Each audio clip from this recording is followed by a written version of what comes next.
चार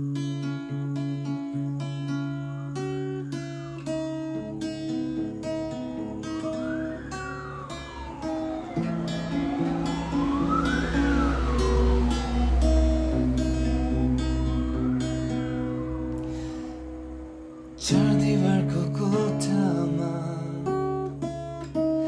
कति बस्नु गुम्सेर, कति कोर्नु तिम्रो चित्र कल्पनामा डुबेर। कहिले हुन्छ भेट हाम्रो, कहिले हुन्छ मिठा कुरा, कहिले हुन्छ भेट